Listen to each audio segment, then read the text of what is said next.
Tiang sampun matur di minggu yang kemarin, sumber ilmu pengetahuan niki kata ulama ada 4. Yang pertama adalah al-aqlu, yaitu akal rasional. Maka akal niki sama seperti tiang pelungguh sami. Maka lahir kita semua niki tidak dalam keadaan berilmu. Maka laisal mar'u yuladu aliman, kata Imam Syafi'i. Tidak ada orang yang dilahirkan dalam keadaan pintar. Maka karena begitu juga kita semua tidak ada yang dilahirkan tiba-tiba dewasa, tiba-tiba berduit pakaian, kemudian dan seterusnya. Maka orang yang tidak memberikan makanan kepada akalnya, tidak merawat akalnya, walaupun badannya niki bertambah tua, badannya bertambah besar, tetapi akalnya masih seperti anak kecil. Not dek tebing isi Allah sesuatu ngeremo lebaran dong pelit sida Allah bas. Karena akal niki tidak dijaga, tidak dirawat. Kemudian yang kedua sumber niki adalah al-akhbarus sahihah, yaitu cerita atau berita yang benar. Dari siapa? Dari Allah Subhanahu wa taala, yaitu Al-Qur'an niki sendiri. Kemudian dari Nabi SAW, dari para sahabat, para tabi'in. Dan yang ketiga ada namanya at-tajribah as-sahihah, yaitu praktek yang benar, pengalaman dari orang yang langsung mempraktikkan ilmu agama. Karena akal doang niki tidak cukup, buku doang tidak cukup. Maka banyak orang niki belajar hanya dari buku, mengandalkan akalnya, tidak berguru. Maka napi yang terjadi fasyaitanu syaikhuhu, maka setanlah gurunya. Pelungguh sami kita diberikan buku kedokteran, baca sampai hafal, kira-kira banit buka praktek, banit buka rumah sakit kira-kira dan banit. Karena harus tajribah, harus pengalaman. Maka ada selawat daripada para ulama yang sudah mempraktekkan dari tajribah yang benar. Sama seperti tiang pelung sami, tiak jaje harus ada tajribahnya. Bikin piak kanduk aran wayang, bikin lauk pauk niki harus ada praktek. Maka tiang pelunggu sami mutak tebarak, misal piak rendang jelas bawang lensuna sebia lagu ndik tahu berembe ukuran, kecuali orang-orang yang sudah terbiasa. Maka masak le awal mungkin sudah rasa kelebihan bawang, kelebihan lensuna kurang, sien kurang dan seterusnya. Nah kan kita jeribah. Maka ada salah satu amalan daripada para ulama, barang siapa yang mengamalkan katanya niki salawat al-hashimi yang tiang baca tadi, Allahumma salli ala an-nabiyil hashimi Muhammadin wa ala alihi wa sallim taslima. Barang siapa yang membaca yang punya hajat, kata ulama, maka bacalah setelah isya malam sebanyak 1681 kali sampai hajatnya terkabulkan. Insyaallah akan dikabulkan oleh Allah Subhanahu wa taala. Allahumma salli ala an-nabiyil hashimi Muhammadin wa ala alihi wa sallim taslima. Kepenuh amalan Ustaz bejat kadu bahasa. Niki pada marawat arak sawat cocok, arak sawat cocok. Maka amalkan niki.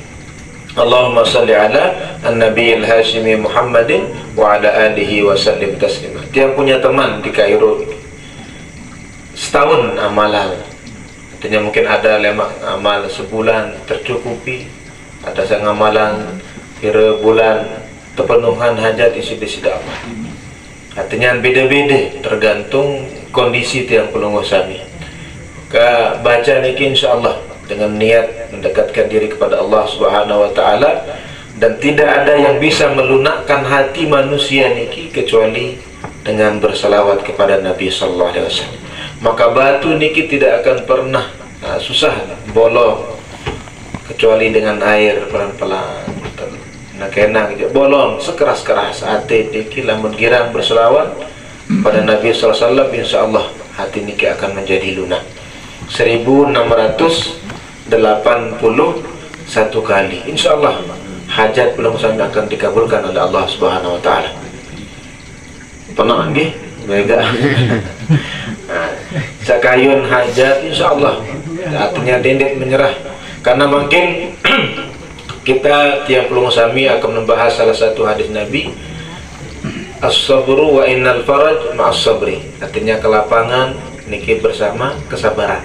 Berarti lamun dia sabar dia nak bau tercapai semua tujuan niki. Kemudian yang terakhir sumber daripada ilmu pengetahuan niki adalah ilham, yaitu intuisi lamun bahasa bid'ah ni. Artinya pengajaran yang langsung dari Allah Subhanahu wa taala, yaitu Nabi man amila bima alimah. Siapa yang mengamalkan apa yang dia ketahui, maka Allah akan berikan ilmu yang tidak akan didapat dari buku, tidak akan didapat dari orang lain, tetapi niki langsung dari Allah Subhanahu wa taala. Maka ketika Pelunggu Sami mengamalkan ilmu, mengamalkan zikir, maka Allah akan terus memberikan ilmu, memberikan motivasi untuk terus beribadah kepada Allah Subhanahu wa taala. Hadirin jamaah Majelis Taklim Hasibu yang dewek yang hormati, sebelum memulai hadis yang ke-19, maka ada motivasi dari para ulama. Bahasa beliau, limadza natlubul ilma, kenapa kita menuntut ilmu? Yang pertama kata beliau, li'anna Allah amara bihi fi kitabihi qailan, karena Allah memerintahkan. Maka barang siapa yang menjalankan perintah Allah, maka itulah orang-orang yang bertakwa kepada Allah Subhanahu wa taala. Kalau orang sudah bertakwa, mengamalkan, maka insya Allah Allah akan berikan ilmu yang mungkin dia paham. Tetapi ketika waktunya, Pelunggu akan selalu bersama perlindungan dan kekuasaan Allah Subhanahu wa taala. Nabi Malik di sisi Allah, fa'alam annahu la ilaha illallah, maka ketahuilah, belajarlah bahwasanya tiada Tuhan selain Allah. Maka ucapan niki sederhana, tetapi tiang sering mengulang tauhid yang makna dari la ilaha illallah niki sangat luar biasa, 5 hal. Bahwasanya kita harus mengakui bahwa Tuhan itu ada.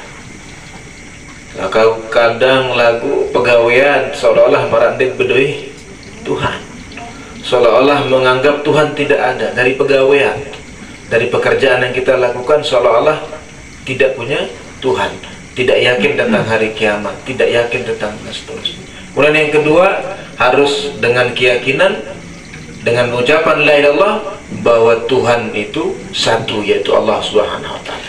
Yang ketiga, dengan penuh keyakinan bahwa Tuhan tidak serupa dengan makhluknya. Artinya Allah melihat, tetapi penglihatan Allah tidak terbatas seperti penglihatan kita. Pendengaran Allah tidak terbatas seperti pendengaran kita.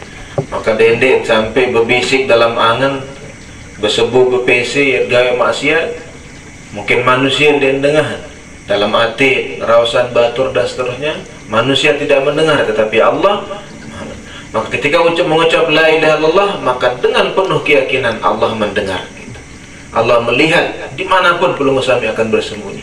Bagaimanapun mungkin bermaksiat tutup lawang, teduk-teduk entah misal dari pejabat keluar KPL, manusia dia gampang, laporan BPK gampang, tapi laporan di sida Allah kan bau.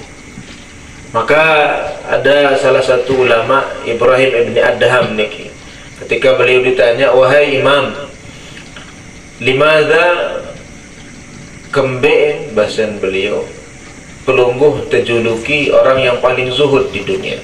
Artinya orang yang dikenal ulama yang paling zuhud.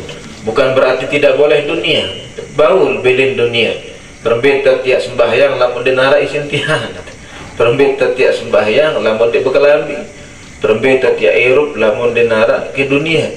Tetapi yang dimaksud sama beliau dunia niki al-i'rad, yaitu menjauhi dunia yang dimana pekerjaan dunia niki tidak bermanfaat untuk kehidupan akhirat. Maka kata beliau ada telu yang bau belin dunia. Bahasan beliau yang pertama, ra'aitul qabra muhishan wa laysa ma'i mu'nisun.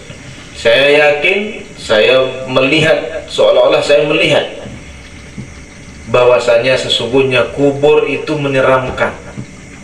Saya bani kena kubur di serem silap bani ada sekedik niki dendek dalam nggih dua handoang keserem.